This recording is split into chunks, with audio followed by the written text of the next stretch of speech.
ஒரு தவறான ஆசை 3 பேரையும் மாட்ட வைக்கலாம்.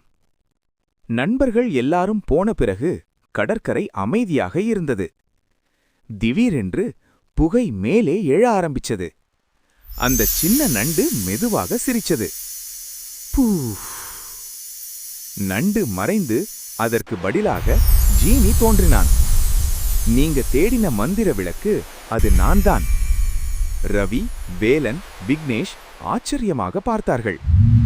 ஜீனி, உண்மையிலேயே நீங்களா? ஜீனி சிரித்துக்கொண்டு சொன்னான். ஆமாம், ஆனால் ஆசை கேட்க முன்னாடி ஒரு சோதனை இருக்கிறது. நீங்க கேட்கப் போற ஆசை உங்களுக்கு மட்டும்தானா, இல்லை எல்லாருக்கும் நல்லதா? மூவரும் அமைதியாக நின்றார்கள். வேலன் மெதுவாக சொன்னான். நம்மள மட்டும் நினைச்சா மந்திரம் கூட மறைந்து போயிடும் போல. உங்க பதில்தான் உங்க விதியை தீர்மானிக்கும். தொடரும்.